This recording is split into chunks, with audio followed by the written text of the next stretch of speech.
Muito bem, pessoal. Mais uma vez aqui com um novo capítulo, novo episódio da Expo Industrial.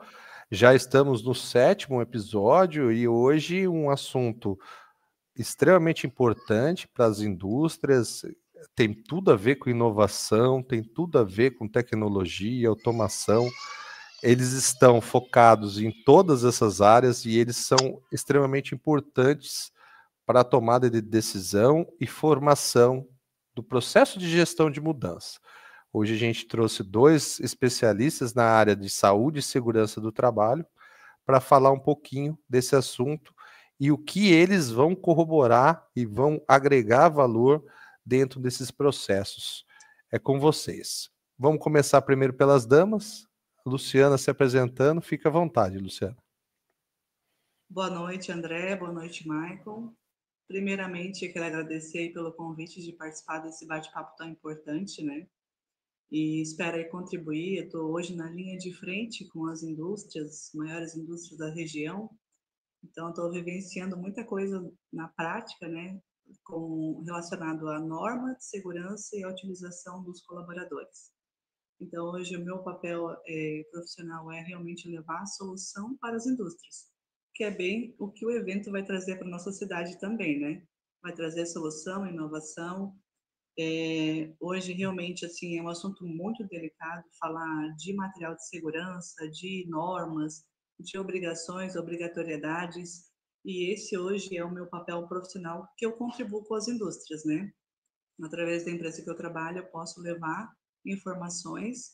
E um ponto muito importante, hoje se fala muito sobre a questão de conforto, de segurança, tudo isso está relacionado a todas as vezes que o fornecedor recebe uma novidade, né, que é o meu caso, em termos de norma ou de produto, o meu papel é levar a informação para o cliente final, que muitas vezes não tem acesso a isso. Então, meu trabalho é muito dinâmico, né? Às vezes eu estou dentro de uma indústria, amanhã eu estou na outra indústria, e varia muito os segmentos, então acaba sendo uma experiência muito rica, né, em termos de conhecimento, não só do que eu tenho de material, mas também do que as pessoas passam na pele dentro das indústrias. E eu sei que o desafio é gigante.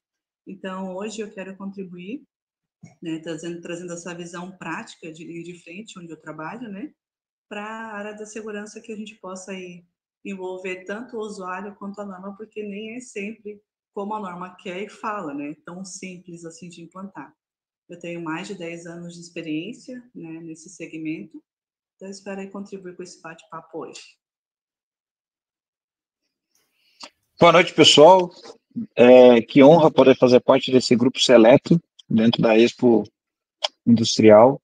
Obrigado pelo convite, André. Nós ficamos lisonjeados, né, com essa honra. Falar sobre segurança é sempre muito bom. Meu nome é Michael Rodrigo, sou diretor da empresa First Responder. Nós somos um centro de treinamento aqui em Joinville região. Já atuo na área aí com mais de 15 anos de treinamento. Sou professor há mais de 20. Tive a oportunidade já de dar aula em faculdades, enfim, tenho alguns treinamentos. Temos um centro internacional aqui em Joinville, também ligado à Oregon, com a HSI, que é uma empresa que visa, né, o treinamento de saúde e segurança. Então, tem alguns treinamentos que a gente consegue ministrar voltado para essa área, não só hospitalar, mas também voltado para o treinamento do leigo. E quando a gente fala de solução para a empresa industrial, para as indústrias em si, quando fala-se de treinamento, a gente está falando de comportamento seguro. Então, a primeira coisa que a gente precisa falar em relação a essa condição para a empresa é o comportamento seguro, uma criação de uma cultura de segurança, e atendendo grupos industriais que são de níveis internacionais, a gente acaba vivendo uma experiência Estados Unidos, Europa, NFPA e outras condições que acabam ampliando a nossa mente quando se fala de segurança, né? Não é somente a gente cobrar o uso do protetor auricular, ou do óculos, ou da máscara, mas é criar uma sensibilização no colaborador de que aquilo ali realmente faz a diferença, e a segurança que ele aplica dentro da sua empresa, aquilo vivido durante o dia a dia, com essa intensidade, gera um hábito nele, e ele vai sair daquela empresa, ele vai para o seu dia a dia, na aplicação do seu dia, ele vai ser um comportamento seguro. Coisas simples. Se ele não pode andar com um celular dentro da empresa, ele vai acabar prestando atenção nisso no seu dia a dia. Ele não vai usar o celular em movimento, ele vai parar para fazer isso. Então, eu digo que a segurança ela é um hábito. Ele precisa ser treinado e a gente precisa conversar sobre isso. Quando a gente implementa a cultura de segurança, facilita muito mais o processo, né? Eu estou vivendo uma experiência agora de implementar segurança em escolas, para vocês terem ideia. O comportamento seguro no abandono de incêndio em escolas. Poxa, que diferente. A gente não tem essa cultura. Quando você olha para os Estados Unidos, você vê uma cultura onde tem abandono de área, já tem a condição. Mas aqui no nosso caso, no Brasil, é uma coisa nova. Tudo começou por causa dos atentados, então começou essa necessidade de a gente implantar o comportamento seguro dentro do ambiente escolar. Tive a oportunidade de implantar um processo dentro de um hospital em Joinville, né, que fez toda a diferença. Inclusive no meu canal do YouTube tem esse simulado ali de abandono que é bem importante. Então, quando a gente fala de comportamento seguro, a gente foge das quatro paredes. A gente não está falando só da indústria, a gente está falando de todos os lugares. Então, muito obrigado mais uma vez pela oportunidade, e quanto mais a gente puder divulgar esse tipo de comportamento seguro e auxiliar as empresas num processo de solução, de implantação desse conceito, vai ser bem importante e vai ser bem eficaz para todos nós. É bem interessante. Você comentou aí da evasão, evacuação, né, das escolas. Eu gosto de trabalhar com o termo abandono de área, porque o termo evacuação ele acaba sendo um termo meio pejorativo para a área da saúde. Quem é da área da saúde acaba entendendo de maneira errada. Então eu falo abandono de área porque daí todo mundo sabe que quando a gente fala de abandono de área é porque tem que ser abandonado o prédio. Sim. E não só isso, né? A gente passou, né, por momentos aí de pandemia, onde a gente realmente tinha, né, essa condição do isolamento, de como funcionava, de como tratar, né, toda essa relação dos EPIs bem utilizados, a disseminação, né, dos vírus. A gente está passando aí, a gente esqueceu, né? Parece que foi ontem, mas já esqueceu, já começou a entrar numa nova onda e não se preocupa. E a gente tem aí, no estado, a gente está vivendo aí uma epidemia de gripe e tal, que muitas vezes a gente encara como uma gripe leve, mas a maioria dos meus parceiros de trabalho ali passaram por 2, 3 dias ali sendo cometidos, né, por uma gripe forte e a gente até então levou como uma gripezinha, né, mas e se fosse algo mais forte, algo mais latente, não há nenhuma observação, não há nenhum tipo de treinamento, não há nenhuma observação quanto a isso. E os padrões que a gente muitas vezes enfrenta, né, como a Luciana comentou, que ela tem a vivência de vários segmentos, né? Cada segmento é um tipo de EPI, cada segmento é um tipo de abandono de trabalho, como que deve ser feito a cada prédio, né? Eu posso dizer que eu tenho uma experiência da minha esposa trabalha num prédio dos Correios antigo, onde não tem liberação de alvará, não tem liberação. Então, se pega fogo, o povo pula pela janela, porque é a melhor forma de se salvar. Então, a gente acha que está assim, sempre distante, né, pessoal? Não vai acontecer com a gente, não vai, o risco de explosão é muito pequeno, né? E aí a gente conta muito, que a gente brinca aí, né? Conta muito com a sorte. E vocês, especialistas na área, podem dizer muito mais do que eu, que simplesmente gerencio um processo. Como que funciona aí as experiências, né? O próprio Michael comentou, né? Eu já vi coisa, né, que Deus duvida. Se puder contar, agregar aí vocês dois aí. Você comentou um fator bem importante em relação à pandemia, e o primeiro aprendizado que a gente tem da pandemia é a questão que o princípio básico da higiene que nós tínhamos, né, o fato de lavar a mão, usar álcool, você pegou no corrimão, lavou a mão, saiu do banheiro, lavou a mão, a gente descobriu que isso era o grande transmissor do processo. né? O espirro em si, ele tinha um raio aí de 2,5 metros, mais ou menos, e essa contaminação passou mais por contato direto do que por aerosol, vamos dizer assim. Mas a gente tem outros pontos importantes para se levantar, que agora nós estamos entrando numa crise, né, do inverno, que as doenças respiratórias, a gente está com os hospitais aí lotados por causa da questão da bronquiolite e outras coisas mais.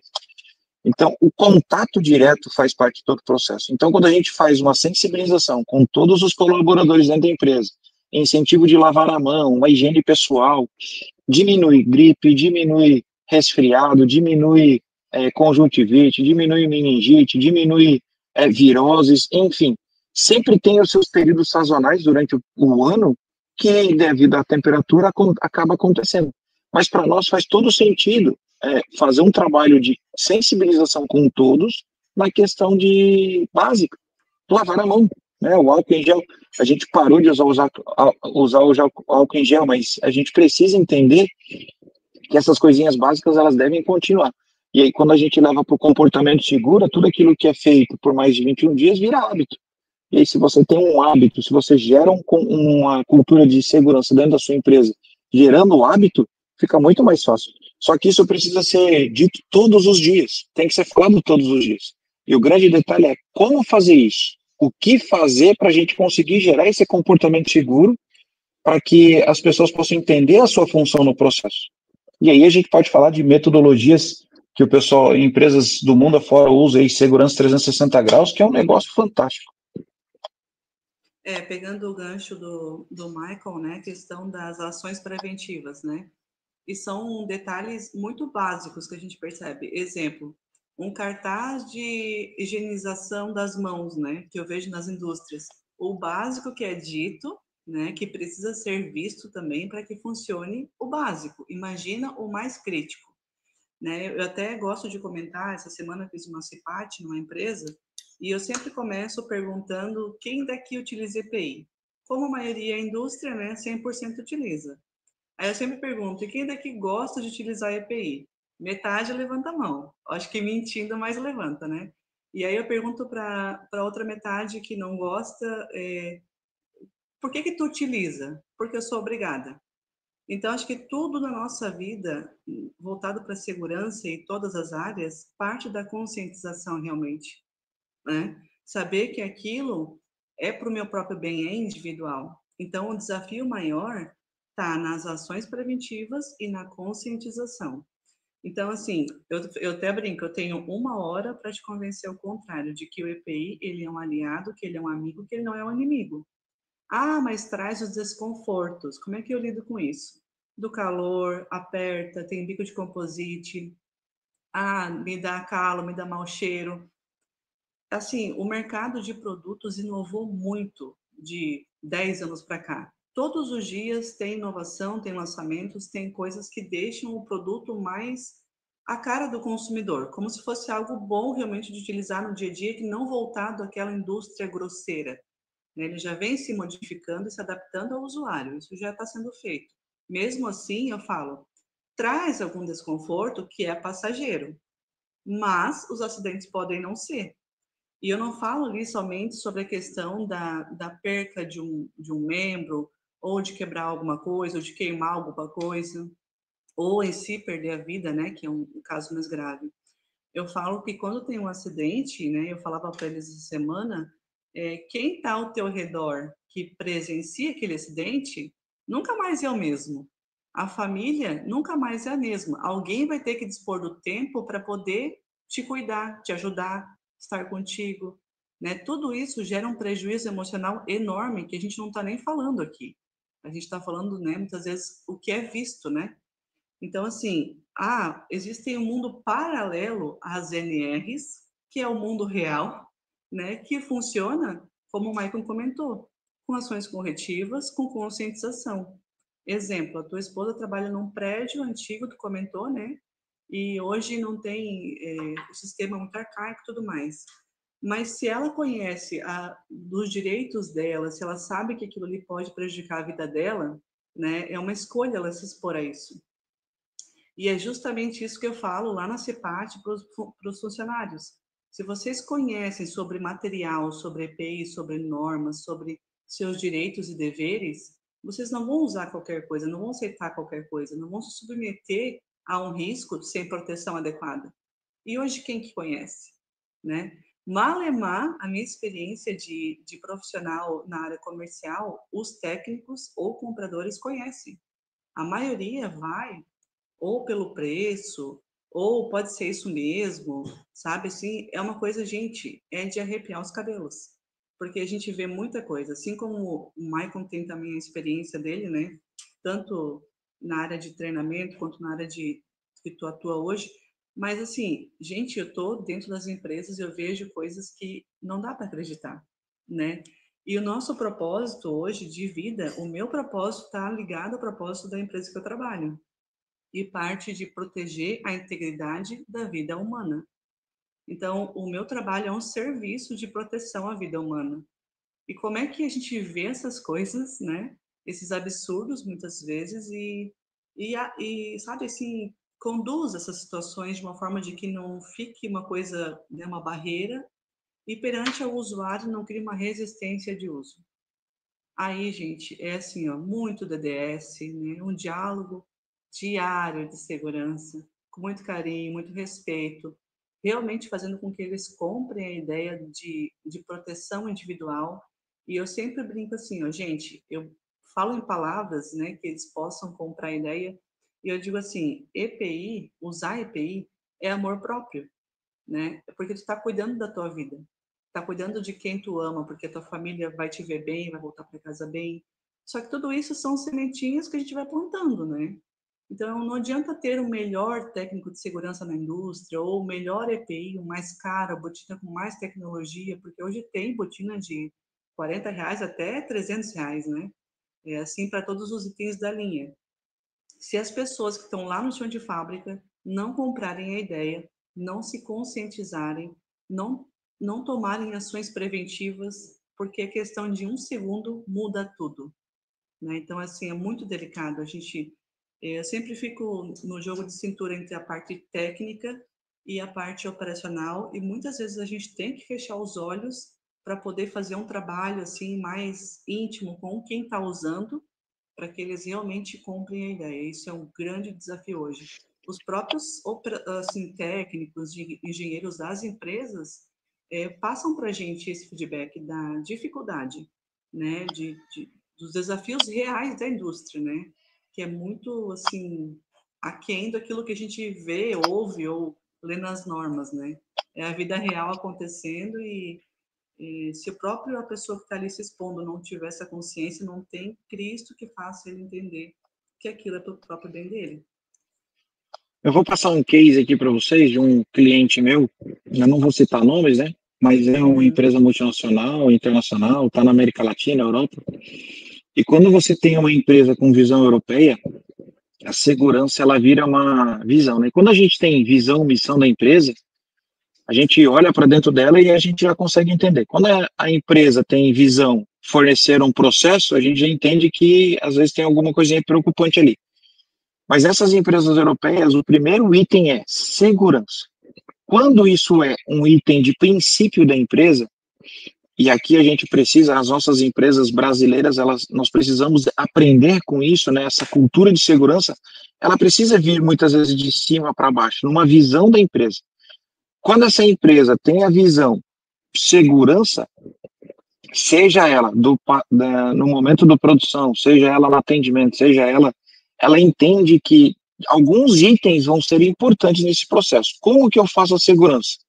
A NR12 bateu em algumas empresas aí muito forte nos últimos 2 anos, né? Pós-pandemia, principalmente, veio a NR12 com os ajustes, com tecnologia, Ministério do Trabalho começou a bater mais forte nas vistorias, nas auditorias por causa da segurança, das questões de acionamento duplo, enfim, instalação para a segurança do paciente. Desculpa, é hábito do dia a dia, mas o colaborador. Então, essa visão que a Europa tem de segurança em primeiro lugar, ela é muito levada a sério. E daí, nesse case, tendo uma empresa com 19 mil funcionários, esses 19 mil, a nível de mundo, eles tiveram, no ano de 2024, 70 e alguns casos de acidente. Mundo, tá? Isso é menos que 1% da planta, equivale a mais ou menos 0,4, uma coisa assim. A resposta do diretor é 0,4 não é zero. Nós precisamos trabalhar para que zero acidente seja zero acidente. E nós temos que trabalhar isso no mundo. Então, o HSE mundial dessa empresa está focado em gerar um comportamento seguro. Então, esse comportamento seguro, isso precisa ser implantado de uma maneira eficiente para a empresa. E aí você citou o DDS, né? Eu cito muito para as empresas quando eu peço consultoria, que um dos segredos do DDS não é colocar o técnico de segurança para fazer, é trazer a brigada, muitas vezes, e a CIPA, que estão lá no chão de fábrica, para fazer esse processo de uma maneira mais corriqueira, trazendo evidências da realidade da brigada de emergência, ou até mesmo da CIPA. Quando você tem uma diretoria, uma gerência de empresa, que comprou a ideia de segurança, fica tudo muito mais fácil. Teve um outro case que eu acabei ministrando um treinamento, o pessoal do RH notou que eles estavam com dificuldade de liberar o pessoal para o treinamento. O pessoal falou, não, a gente precisa fazer alguma coisa para melhorar isso, porque o pessoal da ponta quer treinar, mas a gente está com dificuldade de liberar. Quem que não está liberando? Aí nós fomos lá e eles pegaram um grupo de pessoas responsáveis para a liberação de treinamento e deram o mesmo treinamento. Falamos, quando acontece uma emergência, vamos ser bem simples, quando que pode acontecer uma emergência? A resposta é simples, qualquer lugar. Qual que é o dia? Qualquer dia. Qual é a hora? Qual é a hora? Então, a nossa brigada está preparada para lidar com a emergência? Você está preparado para lidar com a emergência? Muitas vezes essa cultura, a nossa cultura, infelizmente, ela foi, de maneira geral, vocês vão lembrar disso que eu vou falar agora. Lá nos anos 1999, 2000, foi obrigado a colocar o kit de primeiros socorros no carro. Certo? Foi, né? E quanto tempo durou essa lei? 3 meses. No ano 2000, nós perdemos uma oportunidade fantástica de colocar o Brasil numa rota de colisão de ascensão, de cultura e de segurança enorme. O americano ele já tem por padrão dele ter o kit de primeiros socorros e todo ano ele busca fazer um curso de primeiros socorros, entender como é que funciona o sistema, o que precisa. Nós temos um programa chamado Stop the Bleeding, que é o controle de hemorragia. Isso é feito a nível nacional dos Estados Unidos. Todos os estados têm gente treinada com isso, por causa da condição de acidentes que tem. E aí no ano 2000 nós perdemos essa oportunidade e desde lá até aqui a gente está remando e remando e remando, porque infelizmente por causa de uma canetada a gente perdeu a oportunidade de gerar um comportamento seguro. Se essas crianças lá do ano 2000 tivessem sido orientadas dentro da sua escola, como fazer no acidente de trânsito, como lidar num princípio de incêndio, o que fazer diante de uma emergência, como acionar um serviço de emergência. Eles falaram, não, vai dar muito trabalho treinar 170 milhões de pessoas no ano 2000. Agora a gente tem 220 milhões de pessoas. Vai ser muito pior. Então essa sensibilização, ela não começa de hoje para amanhã, ela tem que começar a longo tempo. Nós precisamos sempre pensar na próxima geração. E o que nós vamos fazer para a próxima geração para que isso possa acontecer? Então nós precisamos começar agora, e por isso que eu comecei a atacar escolas, por exemplo. As escolas é um meio de a gente começar a entrar e mostrar para esses adolescentes que eles podem ser a primeira resposta numa emergência. E aí eu tive um case, uns 2 anos atrás, de uma menina que pegou um acidente aqui na nossa cidade, e ela fez sinalização de via, ela fez o pai parar longe do acidente, ela chamou a ambulância, ela fez todo o acionamento, ela só não botou a mão na vítima. Então, mas é um caso. Eu sou um só trabalhando. Pode ser que tenham mais outros fazendo esse tipo de trabalho, mas essa conscientização, essa sensibilização, ela precisa começar dentro da empresa. E dentro da empresa, a brigada é a primeira resposta. Aí, muitas vezes, a brigada não é bem treinada, ela não se sente segura, e daí entra na questão de treinamento, que é o meu forte. Por que as pessoas têm medo de atender? Porque falta segurança. Elas têm um treinamento de 8 horas. Quem que fica seguro para atender uma perna amputada com 8 horas de treinamento? Ou um braço quebrado, ou uma queda, uma explosão, uma queimadura, seja o tipo de acidente. E daí a gente conflita muitas coisas, porque daí a gente já não tem a cultura de segurança, E aí a gente tem a cultura da segurança mínima. Vamos fazer o mínimo que precisa. Porque entra na questão custo e investimento. Será que será que é um custo ou investimento eu ter uma brigada muito bem treinada? Será que é custo ou investimento de eu ter uma empresa totalmente planejada para poder fazer um atendimento correto para o acidente? Porque a certeza é uma, o acidente pode acontecer. A gente minimiza o acidente na máquina. Com a NR12, a gente diminui o acidente no incêndio quando a gente coloca lá a sinalização, os extintores, os hidrantes, os sprinters, agora que está sendo o grande alvo, né, para a nossa questão de segurança aqui. O Brasil já estava vivendo isso, mas Santa Catarina agora vai começar a ter um pouquinho mais de pressão em relação a isso por causa das mudanças, que, da minha opinião, até foi um pouquinho atrasado, mas a gente precisa começar a pensar nessa prevenção. Incêndio a gente consegue lidar bem, mas e a máquina humana? Quando a máquina humana resolve falhar? Quando alguém infarta dentro da empresa, quando alguém desmaia dentro da empresa, quando alguém resolve ter uma parada cardíaca, e daí a máquina humana falha e não tem as pessoas preparadas para lidar com essa primeira resposta, né? Por isso que o nome da minha empresa é First Responder. Eu tenho por ideia que qualquer pessoa pode aprender a dar a primeira resposta. A gente só precisa dar segurança para ela na hora do atendimento. Então, todo esse comportamento seguro faz sentido quando a gente fala que a gente precisa entender, que as pessoas elas precisam entender, as empresas precisam entender que uma cultura de segurança ela vai ter que ser treinada durante anos. E é uma cultura vivida dia a dia, todos os dias. E ela precisa ser falada no DSSA, mas eu não tenho tanto risco de acidente aqui. Mas a gente tem que falar sobre o plano de emergência. E se acontecer um incêndio, como é que eu vou sair? E se acontecer um risco de abandono, como é que nós vamos fazer? Isso precisa ser treinado. E aí, tem um case da World Trade Center, né? O chefe de segurança treinou, antes de acontecer os acidentes, em 2001, né? Ele fazia 4 simulados anuais. E até acontecer o acidente, ele já tinha feito mais de 30 simulados. Há relatos de pessoas, e essa Netflix acho que tem um documentário no Netflix, você pode acessar o Netflix, eu não sei se está lá ainda, mas tem um relato de uma mulher que ela fala assim, quando eu vi o chefe de segurança na escada de emergência, eu achei que fosse mais um treinamento. Mas não, era real. Ou seja, nós não tivemos, no World Trade Center, não houve uma vítima de esmagamento nas escadas de emergência. O que isso significa? Que as pessoas elas estavam habituadas com o ambiente. Mesmo não sabendo se havia acontecido uma emergência ou não, elas sabiam o que fazer. E a gente precisa mostrar isso para as pessoas, treinar isso. E quanto mais a gente faz isso, a emergência ela precisa, eu falo, né, a neurociência fala do criar uma trilha neural. Se a gente cria trilha neural, fica muito mais fácil. Se eu só ouvir, se eu só ler um cartaz, às vezes eu não vou lembrar da emergência ou como lidar. Mas se eu executar pelo menos uma vez, aí a gente consegue começar a criar uma trilha neural. E daí, se acontecer, aconteceu um acidente de trânsito, o que eu faço? Eu tenho que colocar e aí a gente começa a executar essas ações. Mas eu preciso treinar, eu preciso colocar a mão na massa. É bem importante a prática do negócio. Por isso que os simulados das empresas, quanto mais a gente treinar essa sensibilidade com as pessoas, é importante a gente colocar isso na prática. Muito bem. Quer falar um pouquinho, Luciano? Quero o Michael puxou bastante assunto, legal. E assim, tudo em base do treinamento, né? Acho que tudo parte disso, né?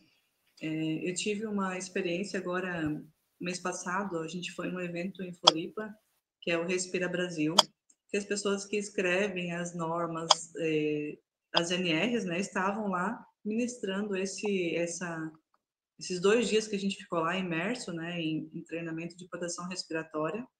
E foi muito bom ter contato com as pessoas responsáveis e que conhecem do que estão criando de norma. Porque existe também essa situação de que muitas normas são criadas e ficam anos defasadas, né? Não estão mais adaptadas à realidade das indústrias, dos usuários, enfim. E aí tu vê que quem criou aquilo não tem mínima noção do que está fazendo, né? E prejudica toda uma cadeia de usuários, de mercado, enfim. Então, essa questão de treinamento e também de saber o que está sendo feito é muito importante, porque não é simplesmente treinar pessoas, são vidas, né? Cada uma que está ali importa, né? Então, a gente tem um trabalho muito sério a se fazer. Por isso que eu digo assim, todo dia eu saio sabendo que eu vou ajudar pessoas e meu propósito é proteger a integridade da vida delas. Isso é muito forte. Então, eu não posso fazer de qualquer forma, ou indicar qualquer coisa, ou fingir que eu não estou vendo algumas coisas, porque isso mexe com o meu propósito, né? Uma das questões também que é importante colocar aqui, em relação, até o Michael comentou também um pouco sobre isso, hoje o funcionário tem resistência a utilizar o EPI, como que eu devo proceder? Essa é uma pergunta muito comum que a gente recebe lá, porque nós estamos numa escassez de mão de obra qualificada, né? Isso é geral, onde eu vou, eu ouço, e muitas vezes a empresa ela não fica tão rígida, tão firme quanto a utilização do equipamento, porque não quer perder aquela mão de obra. Eu não sei, Maicon, se tu vê isso por aí, mas é o que a nossa realidade de indústria hoje é essa. Exemplo, respirador. É indiscutível, né, quando existe algum risco no ar, a utilização do respirador. Só que aí o cara vai trabalhar com barba, exemplo. Chega lá, ele não quer tirar a barba, né? Aí a empresa fica entre perder, impor que ele utilize, ou ela fica entre impor que ele, né, e perder aquela mão de obra, ou ela impõe que ele utilize.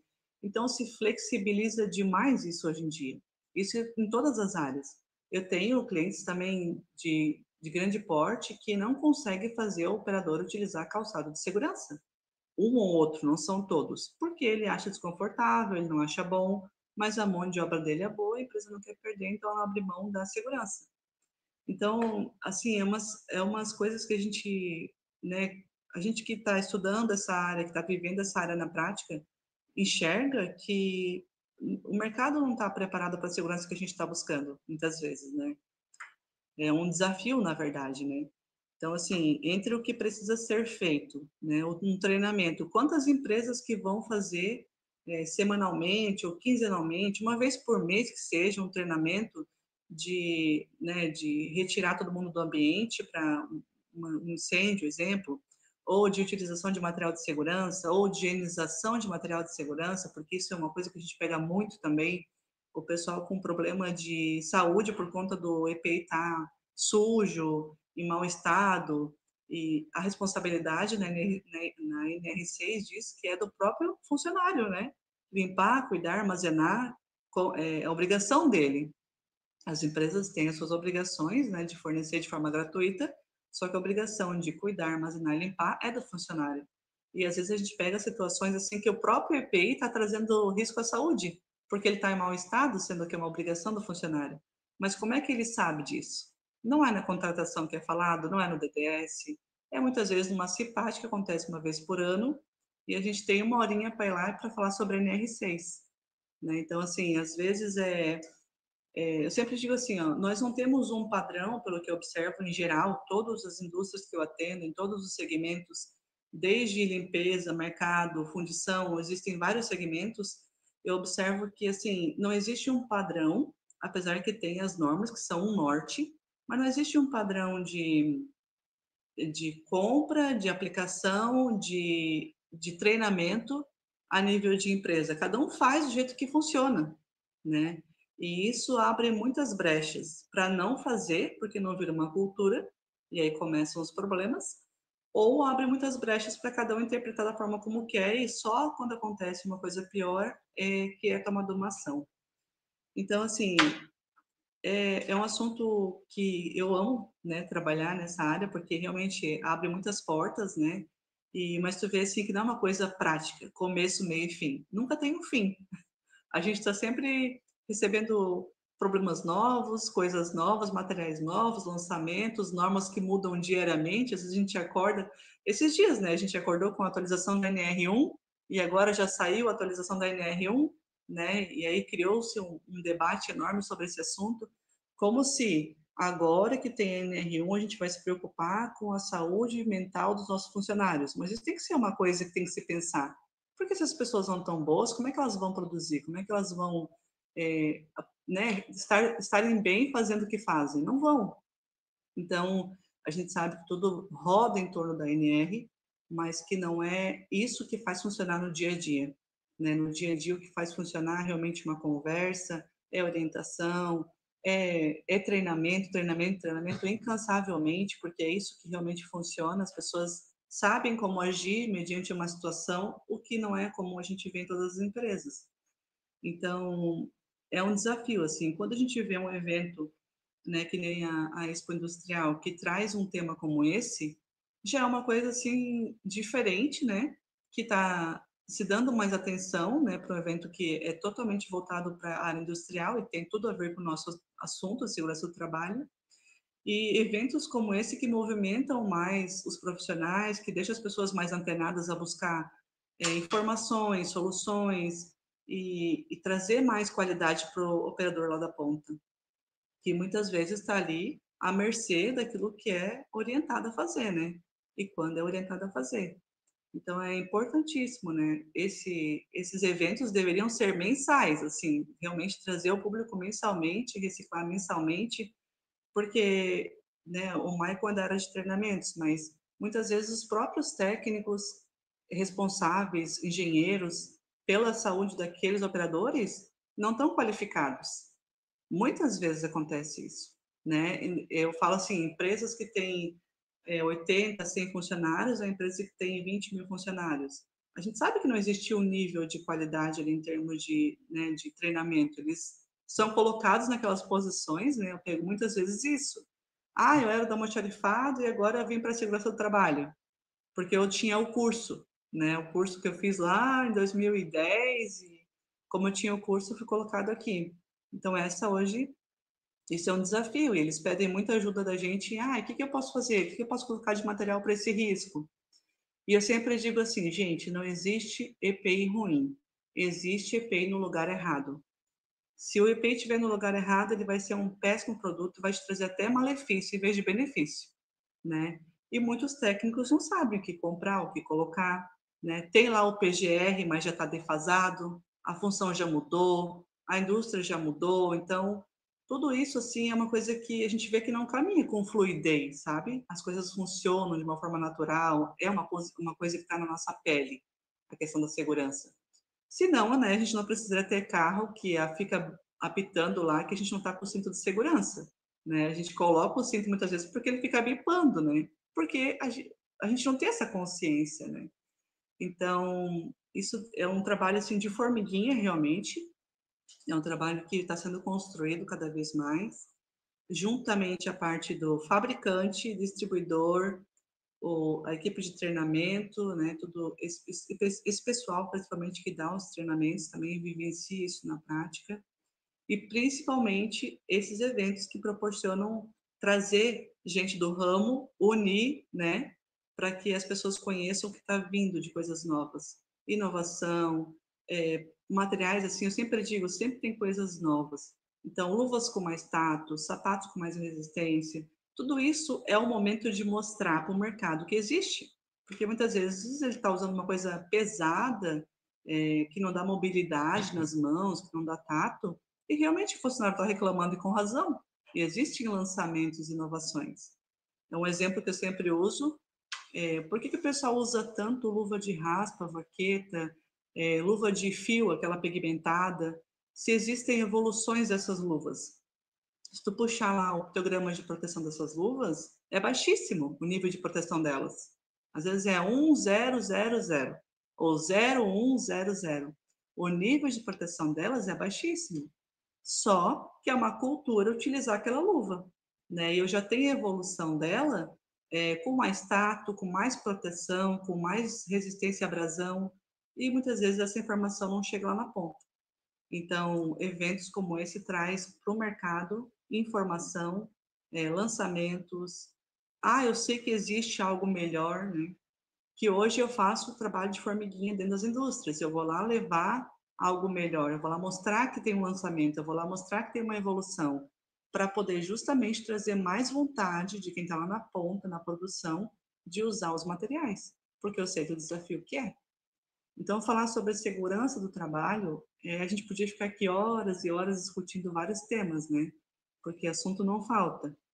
Então, é realmente um desafio, mas cada dia que a gente vence vale a pena, né? Cada dia que a gente consegue implantar um item melhor ou fazer uma CIPAT que consegue botar algo para os usuários sobre os seus direitos e deveres, isso tudo faz valer a pena esse trabalho que a gente vem entregando, né? Muito bem falado, Lu. A questão do técnico de segurança na ponta, algumas vezes a gente vê algumas dificuldades, né? O técnico de segurança, ele às vezes acaba ficando, ele trabalha muitas vezes sozinho, puxando a segurança. Empresas, às vezes, empresas pequenas que têm um pouco mais de 100 funcionários, precisa já ter o técnico. Empresas que são menores que 100 funcionários, que não têm o técnico, precisam contar, às vezes, com uma clínica terceira. E aí essa visão de segurança, ela fica falha, né? Eu fiz uma consultoria para uma empresa que em 2022, pasmem vocês, não tinha ninguém com sapato de segurança lá dentro, não tinha ninguém com roupa de segurança, todo mundo de chinela havaianas, e era uma empresa que trabalhava com tecido e costura. Então, assim, quantos acidentes... A primeira pergunta que eu fiz, quantos acidentes vocês já tiveram aqui com cortes e quedas de material perfurante no pé? Ela falou, toda semana tem. Falei, por que não tem calçado de segurança? 2022, gente. Mas é uma empresa pequena, tinha no máximo 80 funcionários, daí vem contrata uma clínica para fazer, aí o técnico não precisa estar lá presencial, e isso acaba ferindo algumas coisas, alguns princípios. E daí a pessoa do RH, ela não tem obrigatoriedade de ter essa visão. Ela é do GP, ela é do gestão de pessoas. Isso ela não tem essa visão da segurança. E quando você pega uma pessoa que é do GP, que tem essa visão de segurança, ela começa a incomodar. Ela começa a incomodar porque a segurança precisa mudar, e daí precisa mudar a cultura da empresa. A gente fez o treinamento de brigada lá para eles, eu falei, gente, o extintor não pode ficar obstruído. Ai, meu Deus, mas e aquela caixa? Eu falei, pois é, e se acontecer um incêndio? Vocês são uma empresa de tecido? Já pegou incêndio, já deu algum curto em máquina de costura? Falou, vários. E aí, é pó, gente? Então acontece, isso precisa ficar atento. Então, a primeira coisa que eu comento aqui para as empresas é que o técnico de segurança, ele não vai fazer as coisas sozinho. Ele precisa de uma equipe por trás, do mesmo modo que a gente fala de uma equipe multiprofissional fazendo atendimento dentro do pré-hospitalar, no ambiente pré-hospitalar, na ambulância, ou até mesmo lá dentro do hospital.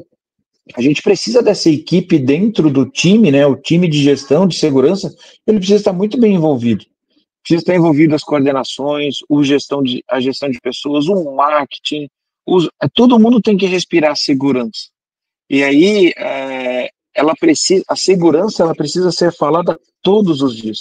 Nós precisamos viver segurança, respirar, conversar. Todos os dias nós precisamos ter condições de poder falar um pouquinho, nem que seja 1 minuto, 2, quais são as ações que você precisa fazer para ter segurança. O que nós podemos mudar? O que é o processo que a gente precisa melhorar? Então, essas condições que são importantes.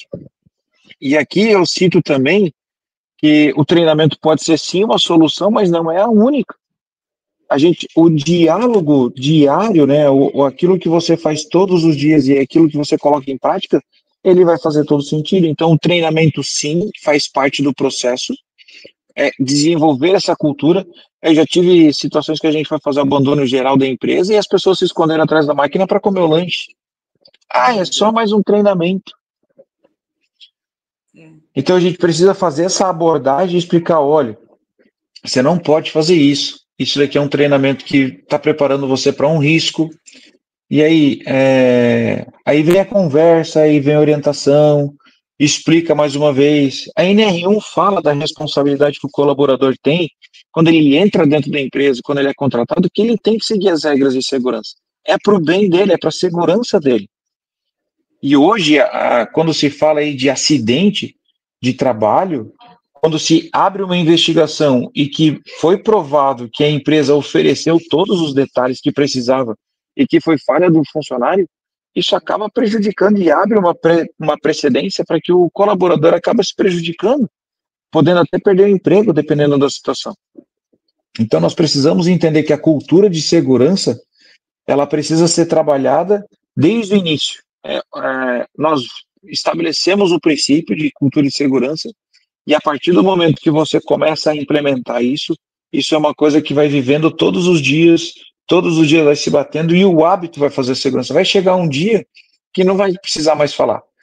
Vai chegar um dia que a gente não vai mais precisar falar do cinto de segurança no trânsito. Vai chegar um dia que a gente não vai mais precisar falar do uso do capacete. Tem estados brasileiros que andar de moto sem capacete é normal, mas está lá no Código Brasileiro de Trânsito, mas é uma cultura do estado que precisa ser mudada. Sim. Então, a gente estava falando no início sobre ações de segurança, né? O extintor de incêndio dentro do veículo. Quantos incêndios aconteceram nos últimos dias e nos últimos anos em veículos que não tiveram uma primeira resposta? Semana passada eu estava vendo um caso em São Paulo que o rapaz foi tirado com extintor, o pessoal começou a combater o incêndio, mas a pessoa foi arrancada de dentro do carro e foi salva pelos populares porque conseguiram controlar o incêndio com extintores de outros carros, não do dele, mas tinha extintor. E por que foi tirado isso? Será que era realmente importante ter tirado? Ah, não, mas a população não usa, era só, se tiver dentro do carro tem que estar em ordem, se não tiver não tem problema, não leva multa. Mas e o risco? E agora os carros elétricos? Vamos falar de carro elétrico? Quem que está a fim de comprar? Energia renovável, eu acho que estamos caminhando para isso, mas eu vou dar uma opinião minha aqui, eu vou levar uns 4 anos ainda para comprar. Sabe por quê? Porque os estudos mostram que ainda não é possível apagar o incêndio da bateria de maneira segura. Os caras colocaram a bateria debaixo da água de um tanque com 30 centímetros de água e a bateria continua pegando fogo. E aí, como é que eu apago isso? O incêndio que teve num corpo de bombeiros em São Paulo, eles levaram 3 horas para conseguir diminuir o incêndio de um ônibus, uma bateria elétrica. Então a gente precisa, as coisas estão acontecendo, mas nós precisamos pensar como que nós vamos fazer isso.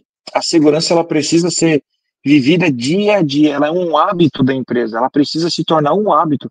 Do mesmo jeito que você tem um hábito de abrir o seu e-mail quando você chega e fazer sua gestão do dia, as pessoas precisam ter essa ideia de que a primeira coisa que elas vão fazer na empresa é rever a sua segurança. Falar sobre segurança, entender, é o café da segurança.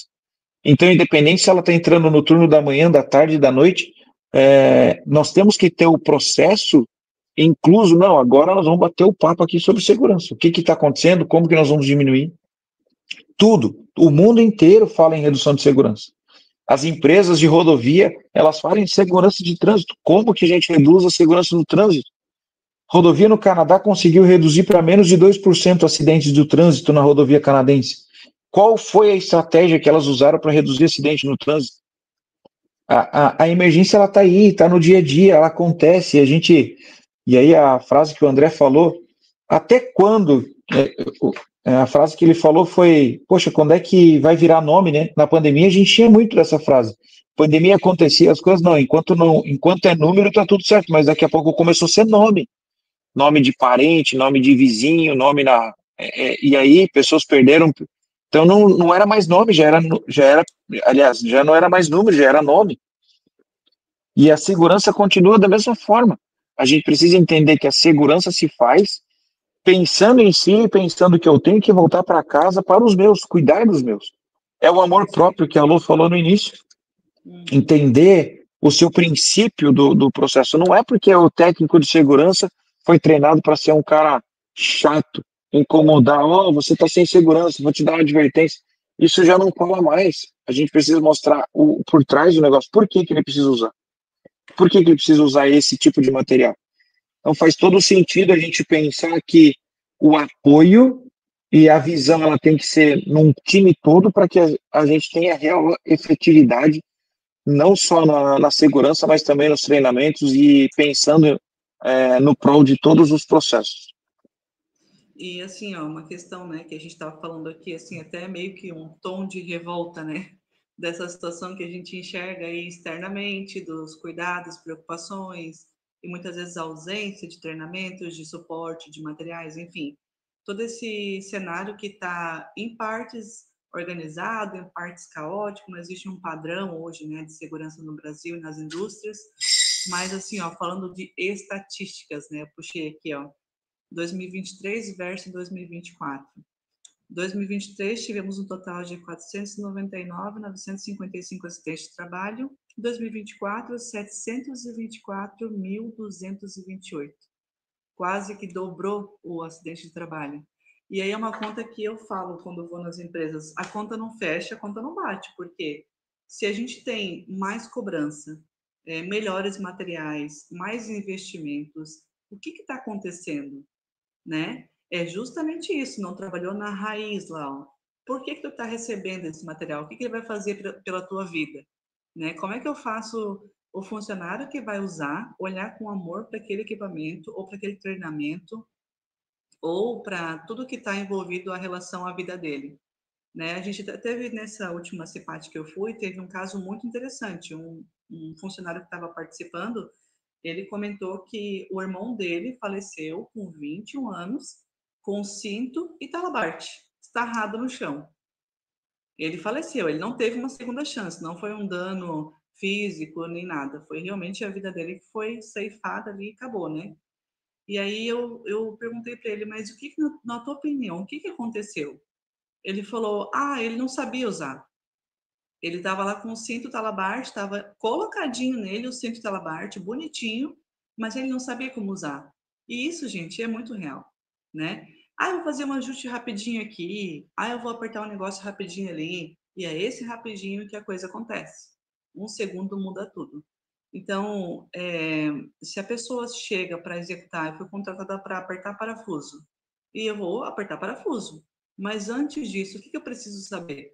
Né? Como é que eu preciso ver? O que está envolvido nessa função no ambiente, né? Muitas vezes, e é uma pergunta que eu sempre faço também, se eles acham que o EPI, o equipamento, evita acidentes. A maioria levanta a mão. Sim, evita acidentes. E eu sempre, não, gente, não evita. O acidente vai acontecer, é uma fatalidade, é inevitável, a gente não tem controle sobre o externo. Só que como eu reajo com isso e como eu estou preparada para isso, a gente tem controle. Então, é sobre essa consciência lá na implantação dele. Vou fazer integração com o funcionário novo. Eles nem passam, muitas vezes, pelo EPI, ou se passam rapidamente, porque às vezes não dão a devida importância. E é essa implantação na integração que faz toda a diferença no dia a dia. É isso que vai fazer eles usarem com consciência e amor. E muitas vezes nem é feito. Eu pergunto quando eu vou, vocês fazem integração aqui para falar dos EPIs? Olha, de 10 empresas, 3 fazem. Eles integram sobre a empresa, sobre os processos, mas não falam sobre a questão mais importante, que é a própria vida de quem está entrando naquela empresa. Né? Às vezes falam quando tem uma CIPAT uma vez por ano. Gente, não é o necessário. Né? Então, assim, a gente fica assim, receoso até com coisas que a gente vê, porque as estatísticas do acidente não nos deixam mentir. Só estão crescendo. Né? Por que só estão crescendo? O que está acontecendo? As pessoas não estão se importando com as suas próprias vidas, não estão tendo orientação, não estão tendo instrução. E muitas vezes a resposta está exatamente no treinamento, conhecer os seus direitos e deveres. Né? Um exemplo que eu sempre uso é assim, eu vou trabalhar num forno, né, a 300 graus. E aí eu chego na empresa, eu vou conhecer o meu trabalho, vem o técnico de segurança e me dá uma luva de látex para usar. Eu não conheço sobre o EPI, eu não trabalho com EPI, exemplo, né?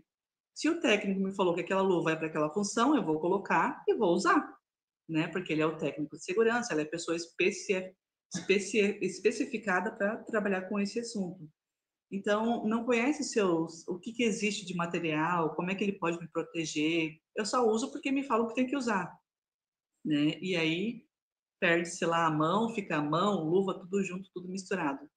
Então, existe sempre um material, um equipamento para cada situação. E existem milhares de situações. Né? Então, conhecer os seus direitos e deveres é o básico para qualquer coisa. Mas hoje as pessoas não querem estudar sobre isso, né? O que eu vou fazer é isso e ponto. Se eu preciso me preparar, me equipar, né? Não dão a devida importância. Então, isso mostra os números de acidentes subindo, os números de óbitos subindo. A gente teve, acho que foi essa semana que vi uma reportagem também foi essa semana, em Itapema, um rapaz que caiu da laje também, que veio a óbito. né? Assim, umas coisas que tu fica pensando, nossa, parece que o nosso trabalho não dá, sabe, assim, não sai do lugar. Tu faz, mas parece que tu não sai do lugar. Existem em Joinville, a cada 15 dias, encontros de profissionais da segurança do trabalho que se reúnem para tratar de temas, para ter um network, falar como é que está fazendo aqui, como é que está fazendo ali, para justamente enriquecer e ajudar esses profissionais. Porque a mesma sensação que eu tenho, eu acho que também cada um deles tem. Que por mais que faz, não sai do lugar, né? Seria muito mais fácil se a gente pudesse colocar ali uma semana eles vendo vídeos traumatizantes para ver se eles conseguem gravar, entender, mas nem tempo para isso as empresas têm, né? É um turnover muito alto, entra e sai rápido e produção.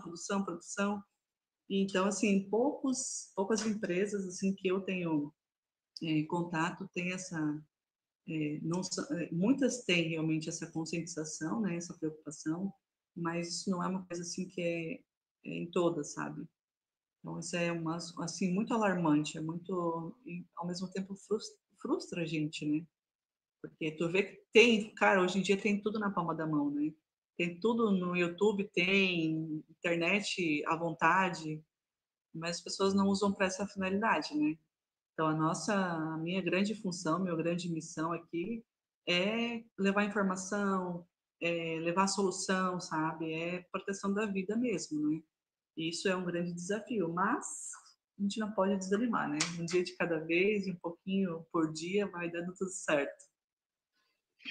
Comportamento seguro, como você falou, que o acidente aconteceu pela falta de treinamento, né? Uhum. Infelizmente, nas empresas pequenas, a gente vê muito isso acontecendo. As pessoas acabam recebendo treinamento, não recebem o treinamento e vão lá, não, faz assim e tá bom, tá tudo certo. Algumas mudanças com a entrada do PGR, sistema do e-social, agora isso deu uma filtrada boa no processo, porque agora é tudo monitorado, né? As empresas acabam tendo esse acesso, então o funcionário precisava fazer uma NR35, todo ano ele tem que fazer. O que a gente vê, e aí até um ponto importante a gente analisar, porque eu sei que existem os processos dentro das empresas, compliance, sistema de compra e outras coisas mais, e aí você escolhe um treinamento. Ah, não, eu vou escolher o treinamento de NR35 online. Ou seja, o treinamento online, ele é aquela clínica geral. Ele vai dar uma pincelada no treinamento, não é adaptado para a realidade da empresa, e muitas vezes o colaborador que está ali vai olhar para online, a aula não é cativante, não é prática, não vai executar, e isso desmotiva. Então a gente tem que subir o nível da régua dos treinamentos que vai ser ofertado para as empresas. Quando você leva um treinamento de alta qualidade, com instrutor qualidade, que tem uma didática, que tem uma metodologia, que tem um material preparado, isso faz diferença. Você faz ele foi treinado para andragogia, para treinamento dos adultos. Uma linguagem fácil, uma linguagem divertida, uma linguagem prática, para que você consiga atender todos os canais de comunicação, todos os canais de aprendizado. Então, você precisa entender de postura do aluno. Poxa, são mais de 10 mil horas dando treinamento. E a gente tem aí algumas vivências dentro de empresa que a gente consegue trazer o aluno e mostrar para ele a importância do processo, e ele sai dali falando, meu Deus, eu nunca tinha parado para pensar nisso. Ele consegue, uma experiência de brigada, por exemplo, eu tive um aluno que salvou o pai de um AVC, identificou o pai tendo AVC no véspera de Natal.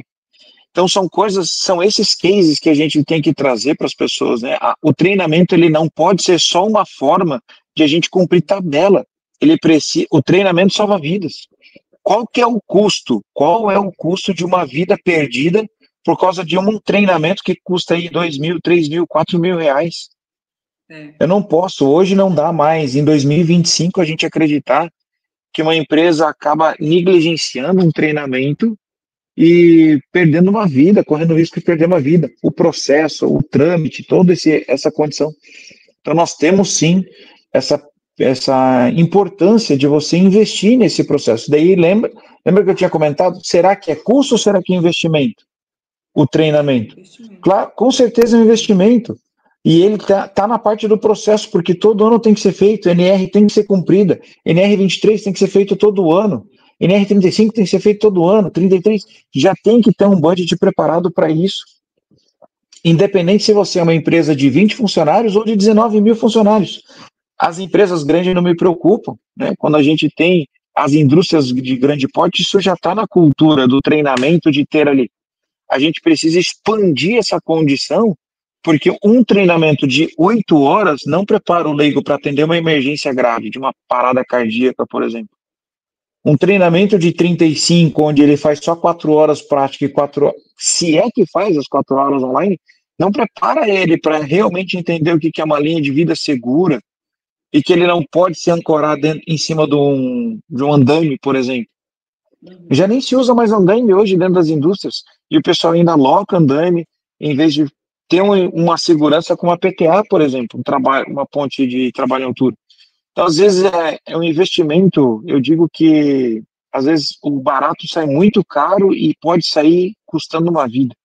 Então, não vale a pena se expor a esse risco. A gente tem a cultura de que a gente tem que comprar sempre o mais barato, e eu duvido que a gente vá no mercado e sempre compre do mais barato. Eu duvido que a gente vá lá no mercado e sempre escolha as coisas mais baratas. Poxa, eu vou comprar um tênis, o tênis me dá problema no joelho, não dá conforto, eu não vou comprar mais barato, eu vou comprar um que possa me agradar. Então, a mesma função serve para os EPIs, eu tenho que comprar um EPI que realmente serva e me dê qualidade no processo. Como você falou da luva de raspa, poxa, já tem luvas boas. Por que eu vou perder a habilidade disso? E a mesma coisa para o treinamento. O treinamento ele precisa ser muito bem avaliado. Qual que é o nível do treinamento? Qual que é o instrutor que está entrando ali? Poxa, material didático, às vezes é umas coisas assim que acontecem que a gente fica, é assustador. É assustador que a gente vê o pessoal fazendo de treinamento de qualquer jeito, e não dá para ser assim, porque tem vidas nas nossas mãos. E essas vidas, elas tem alguém que ama, né? Essa pessoa ela precisa voltar para alguém. Essa pessoa precisa trabalhar e ela tá trabalhando por alguém, ela tá trabalhando por um propósito, e isso faz todo sentido para nós, tá bom? Acho que a gente precisa já encaminhar para o encerramento, mas eu quero agradecer a oportunidade, quero agradecer as falas da Lu, que foram importantíssimas para nós em relação a isso. Obrigado, André, pelo convite, e eu desejo todo sucesso para essa Expo e que a gente possa estar lá junto, contribuindo com todo esse processo. Gratidão. É isso aí. Também quero aproveitar esse momento final para agradecer também pela oportunidade, né? É sempre muito bom falar sobre isso. É a nossa realidade, né? E a realidade das empresas no nosso entorno, né? Então a gente pode trocar essa figurinha aqui, essas palavras é muito bom. E realmente muito sucesso nesse evento, né? A gente vai prestigiar com certeza. E que venham mais, né? Bate-papos como esse, bem enriquecedor, porque juntou muito bem aqui a parte do treinamento do Michael, né? Com a minha experiência de materiais e indústrias, acho que foi bem bacana. E eu estou à disposição sempre para contribuir da forma que eu puder, né? Conte sempre comigo. Sucesso! Excelente. Muito obrigado a todos vocês aí pelo papo engrandecedor. É um papo que se a gente for delongar, realmente tem muito assunto, né? Vai horas e horas aí, que a vivência, né, de todos vocês aí com tanto o lado positivo quanto o negativo também faz parte do crescimento, né? O Maicon, você, Luciana, comentaram, né, algumas tragédias, né? Às vezes a gente aprende com as tragédias, né? A gente tem igual o desenho que vem atrás do maço de cigarro, né? Que eles fazem aquela propaganda impactante mesmo para mostrar, ó, viu, tá vendo? Não deve fumar. E é questão cultural, né? Como o Maicon falou, ano a ano, geração por geração, a gente mostrar a importância. Eu cresci sem a importância de se usar um capacete, sem a importância de ser... Importância não, a legislação de se usar um capacete, um cinto de segurança. E quando eu sofri um acidente, o cinto de segurança me salvou. Então, a gente sabe disso, né? Hoje temos aí os carros equipados aí com airbag e tudo aí que nos auxiliam muito dentro das indústrias, dentro da área farmacêutica, dentro da área hospitalar, né? Tudo que a gente tem aí os riscos, né, inerentes, né, a contaminação, tudo como a gente deve usar de forma adequada o EPI para não se contaminar e não contaminar, né, quem está os pacientes também envolvidos ali naquele processo. E nós que somos entes de indústria, a gente enxerga muito isso. Mas tem outro mundo, né, envolvendo a área da segurança, saúde e segurança do trabalho, que às vezes fica, como o Michael comentou, às vezes uma empresa de 20 funcionários, o cara não viu necessidade de ter uma bota de segurança. Para ele, não, vai trabalhar de chinelão ali, numa borracharia, né, Michael? Né, aqueles arcos que o cara vai trocar o pneu, ninguém se preocupa com aquilo, né? E o risco que é a troca de um pneu, né? E quantos acidentes já aconteceram? Quantos acidentes já aconteceram? Então, às vezes, a gente imagina assim que numa simples operação, uma simples detalhe, não tem risco. Mas o risco é inerente a qualquer atividade. Até atravessando a rua, a gente corre o risco. Eu tenho uma última fala, André, se você me permite, falando do cenário brasileiro, como é importante a gente pensar numa cultura prevencionista, porque o que aconteceu no Brasil depois da tragédia Boate Kiss? 254 vítimas, mais de 50 vítimas foram perdidas, né, vidas perdidas, e aí o que aconteceu no Brasil? Uma enxurrada de legislação. Mas será que a gente precisava ter perdido 250 vítimas? A gente não pode ser mais reacionista, né? A gente não pode reagir a uma tragédia. A gente precisa prevenir a tragédia. Durou anos para a gente poder ter uma liberação, né? Nós temos uma serra aqui na nossa região que é muito perigosa. Agora, muitos anos depois que o governo determinou que vai ter uma mudança ali na serra e vai ter área de escape. Depois de perdermos aí, tivemos tragédias importantes em 2014, 2015, na Serra Dona Francisca, com mais de 50 óbitos.